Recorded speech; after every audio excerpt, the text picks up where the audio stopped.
Hello' বন্ধু বান্ধৱীসকল, কি খবৰ আপোনালোকৰ খবৰ নিশ্চয় ভালেই আৰু মোৰো ভাল আপোনালোকৰ আশীৰ্বাদত। ৰাতিপুৱাৰ পৰা ভিডিঅ'টো আৰম্ভ কৰিমকৈ এতিয়া মানে 12টা মানে বাজিলে, সেইবাবে ভিডিঅ'টো ষ্টাৰ্ট কৰি দিলোঁ। কি কৰোঁ কি নকৰোঁ আপোনালোকক দেখুৱাই যাম। আশা কৰিছোঁ ভিডিঅ'টো চাই ভাল পাব আৰু যদি ভিডিঅ'টো চাই ভাল পায় তেন্তে লাইক শ্বেয়াৰ কমেণ্ট কৰিব।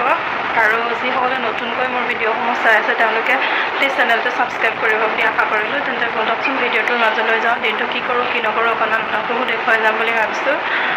তেন্তে বলক ভিডিঅ'টো আৰম্ভ কৰোঁ। আৰু মই এতিয়া লৈছোঁ এয়া দুপৰীয়াৰ সাজত বনাবৰ বাবে। এইবোৰ হৈছে মানকচু আৰু এইফালে এইবোৰ কাটিয়ে থৈ দিছোঁ দেখিছেনে। আৰু এতিয়া অকণমান ৰঙালাও উলিয়াই আনিছোঁ ফ্ৰিজৰ পৰা, ভাবিছোঁ অকণমান ৰঙালাও দি দিওঁ। আৰু এইফালে এইকেইটা বাঁহৰ গাজ লৈ লৈছোঁ দেখিছেনে। এইকেইটা বাঁহৰ গাজ মই ধুনীয়াকৈ কাটি চাফা কৰিম এতিয়া, আৰু তাৰপিছত কি কৰোঁ চাই থাকক আপোনালোকে। আৰু সেয়া পূৰা গৰমত ফেনৰ তলত বহি মই এফালে বাঁহৰ গাজ চাফা কৰি আছোঁ আৰু আনফালে আমাৰ এওঁক মানে কচুখিনি কাটিব লগাই দিছোঁ। আৰু সেইফালে মই বাঁহৰ গাজখিনি পূৰা চাফা কৰি আছোঁ, ওপৰৰ টান বাকলিবোৰ আঁতৰাই দিছোঁ। আৰু যিসকলে বাঁহৰ গাজ খাইছে তেওঁলোকেতো জানেই, একদম কোমল অংশখিনি মই ধুনীয়াকৈ এতিয়া পিহনাত পিহি ল'ম। এয়া দুটা চাফা কৰিলোঁ আৰু দুটা আছে, সেই দুটাও চাফা কৰি লওঁ।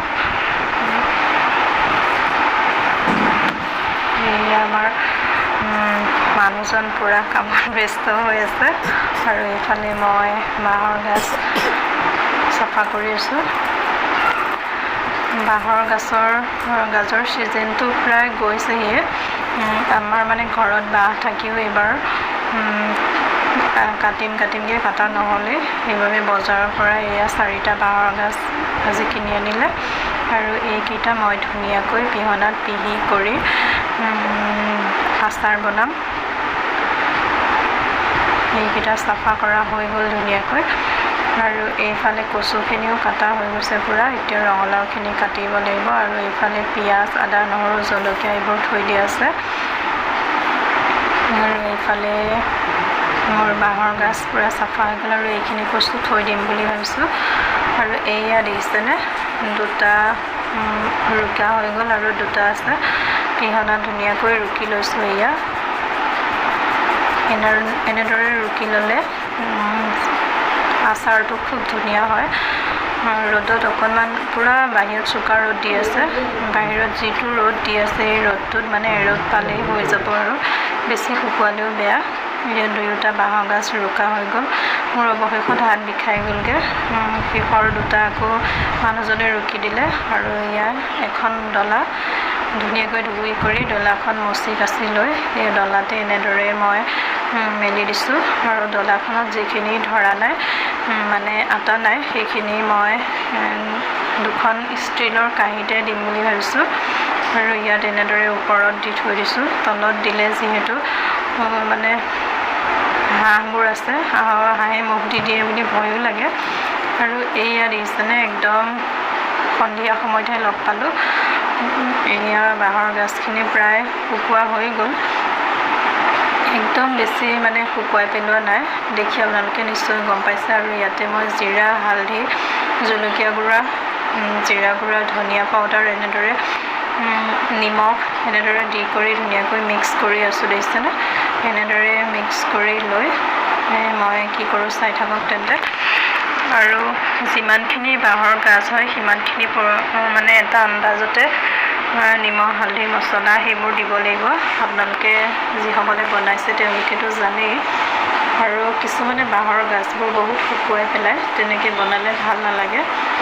এনেকৈ অলপমান জেকা ভাৱ এটা থাকিলেহে সেইটো আচাৰহে খাবলৈ ভাল লাগে। আৰু এয়া ধুনীয়াকৈ মছলা হালধি নিমখ সেইবোৰ মিক্স কৰি এনেদৰে সানি ল'ব লাগিব। হেতাইদি মানে সানিলে দেখুৱাবলৈ ভাল হয়, কিন্তু মানে ভালকৈ বস্তুবিলাক মিক্স নহয় যেন পাওঁ মই। হাতেৰে এনেকৈ মিক্স কৰি দিয়া যেন কেতিয়াও নহয়। কিছুমানে হেতা দিয়ে মিক্স কৰে, কিন্তু মই হ'লে হেতা দি মিক্স কৰিলে শান্তি নালাগে, ভালকৈ মিক্স হোৱা যেন নালাগে, সেইবাবে হাতেদি মিক্স কৰিলোঁ আৰু কিদৰে কৰিছোঁ আপোনালোককো দেখাই দিলোঁ অকণমান। আৰু এয়া প্ৰায় গোটেইখিনি মিক্স হৈ গৈছে আৰু ইয়াত যিমানখিনি মছলা ব্যৱহাৰ কৰোঁ সেইখিনি কৰি লৈ এতিয়া তেলত ইমান মছলা নিদিওঁ, মই তেলত কেৱল পাঁচফোৰণ আৰু গোটা জিৰাহে দিম। পাঁচফোৰণ মানে কি আপোনালোকে নিশ্চয় বুজি পাইছে, মিঠি গুটি, কালজিৰা, জিৰা এনেদৰে যে মিক্স হৈ থাকে, সেই অলপমান তেল দি ল'লোঁ। মই গৰম তেল বেছি ব্যৱহাৰ নকৰোঁ। আচাৰ বনালে মই কিদৰে বনাওঁ মোৰ আগৰ চেনেলত, আগৰ ভিডিঅ'সমূহত আপোনালোকে নিশ্চয় গমেই পাইছে। মই আচাৰ বনালে গৰম তেল বেছি ব্যৱহাৰ নকৰোঁ আৰু আচাৰখিনি বহুত দিনলৈ ভাল হৈ থাকিবলৈ হ'লে কেঁচা সৰিয়হৰ মিঠাতেল দিব লাগিব। আৰু কিন্তু আচাৰখিনি ঠাণ্ডা হোৱাৰ পিছতহে সেই কেঁচা সৰিয়হৰ মিঠাতেলখিনি ব্যৱহাৰ কৰিব লাগিব। আৰু এয়া দেখিছেনে, তেল পূৰা গৰম হৈ গৈছে। ইয়াতে মই এনেই জাষ্ট দুটা শুকান জলকীয়া দি দিছোঁ আৰু এতিয়া মই পাঁচফোৰণখিনি দি দিলোঁ আৰু এতিয়া অলপমান জিৰা দি দিছোঁ আৰু মই গেছটো অফ কৰিয়ে দিলোঁ, যিহেতু পাঁচফোৰণ জিৰাবোৰ দিছোঁ, সেইবাবে জ্বলি নাযাওক বুলি। বেছি মানে জ্বলি গ'লেও বেয়া হয়, সেইবাবে গেছটো অলপমান অফ কৰি ৰাখিছোঁ আৰু এতিয়া এইখিনি দি দিলোঁ। দেখিছেনে, এইখিনি দি গোটেইখিনি মিক্স কৰি লৈ আকৌ অকণমান সময় মই 1 মিনিটমান সময়, বেছি নহয় 1 মিনিটমান সময় মই গেছটো আকৌ লগাই দিম। গেছৰ জুইৰ পৰা আকৌ লগাই এনেদৰে অকণমান ভাজিম, বেছি ভাজিও নাপালোঁ, অলপমান মিক্স হোৱালৈকেহে ভাজিম, এনেদৰে লৰাই আৰু এয়া দেখিছেনে, ইয়াত মই বেছি মছলাও ব্যৱহাৰ কৰা নাই আৰু গেছটো অকণমান দি দিলোঁ এতিয়া মিক্স কৰি লৈ পেলাই। আৰু এতিয়া এইখিনি লৰাই মই 1 মিনিট ৰাখি আকৌ গেছ অফ কৰিয়ে দি দিছোঁ আৰু এয়া মোৰ আচাৰ ৰেডি হৈ গ'ল। আৰু মই ইয়াত এটা বস্তু ব্যৱহাৰ কৰিলোঁ, সেইটো আপোনালোকক দেখুৱাবলৈ নহ'ল, কেমেৰাটো অফ হৈ থাকিলে। ইয়াত কেঁচা জলকীয়া অলপমান আচাৰ আছিল ঘৰত বনাই থোৱা, সেই কেঁচা জলকীয়া আচাৰখিনি মই ইয়াতে মিক্স কৰিলোঁ।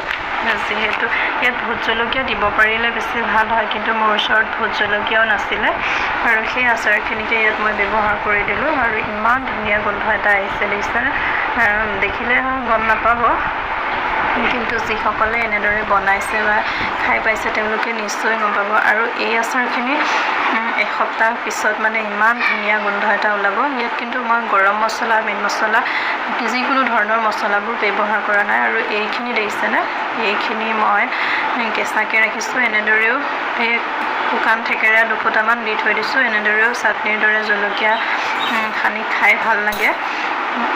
আপোনালোকে যদি এনেদৰে খোৱা নাই খাই চাব। এনেদৰে আগতে আমাৰ মাহঁতে বহুত বনাই ঢেঁকীত খুন্দি থৈ দিয়ে, কিন্তু আচাৰটো আজিকালিহে প্ৰচলিত হৈছে, কিন্তু আগতে আমাৰ মাহঁতে এনেদৰে কেঁচাকৈ থৈ দিয়ে, ঢেঁকীত খুন্দি থেকেৰা দি থৈ দিয়ে আৰু চাটনিৰ দৰে জলকীয়া নিমখ সানি কৰি ধুনীয়াকৈ খাই বহুত ভাল লাগে। আৰু এইখিনি আচাৰ মোৰ ৰেডি হৈ গ'ল। আৰু এইফালে মই অলপমান বেঙেনা ফ্ৰাই কৰি আছিলোঁ, কেমেৰাটো লাহেকৈ ঘূৰাই আপোনালোককো দেখাই দিলোঁ। এনেই আৰু কিনো কৰি আছোঁ মই তাকে দেখালোঁ, যিহেতু এতিয়া মই আচাৰ বনাওঁতে মানে চাৰে আঠটাত মই আচাৰ বনাব লৈছিলোঁ, এতিয়া হয়তো 9টা বাজিছে।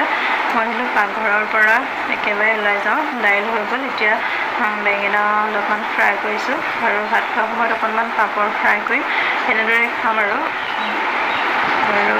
সেয়া বেঙেনাখিনি প্ৰায় হৈছেহি। বেঙেনাটো কোনে ফ্ৰাই কৰিব নাজানে, তথাপিও মই অলপমান দেখাই দিলোঁ আৰু কম তেলতে ফ্ৰাই কৰিছোঁ, মই বহুত বেছি তেল দিয়া নাই। আৰু এইবোৰ দেখিছেনে, মই বেঙেনা ফ্ৰাই কৰিলে অলপমান পিঁয়াজো কাটি দি দিওঁ, মানে পিঁয়াজৰ ফ্লেভাৰটো আহিলে বেঙেনা ফ্ৰাইখিনি খাই বহুত ভাল লাগে। আপোনালোকে যদি এনেদৰে বেঙেনা ফ্ৰাই কৰি খোৱা নাই খাবচোন, বহুত ভাল লাগে। এটা কেঁচা জলকীয়া আৰু পিঁয়াজ এনেদৰে দি দিলোঁ আৰু বেঙেনা ফ্ৰাইখিনি মানে খাই তেতিয়া বেঙেনাৰ সোৱাদটো দুগুণ বাঢ়ি যায়, এনেদৰে পিঁয়াজ জলকীয়া দি দিলে। বেঙেনা ফ্ৰাই চিম্পুলকৈ কৰি সকলোৱে খায়, কিন্তু এনেদৰে যদি আপোনালোকে খোৱা নাই খাই চাব, বহুতেই ভাল লাগে। আৰু এতিয়া মই বেঙেনাখিনি ধুনীয়াকৈ তেলৰ পৰা টুকি ছাইড কৰি উঠাম, সেইখিনি সিজা হৈ গৈছে আৰু গেছটো অফ কৰি দিলোঁ। আৰু এতিয়া মই এয়া বেঙেনাখিনি ধুনীয়াকৈ এখন কাঁহীত উলিয়াই লৈ ল'লোঁ।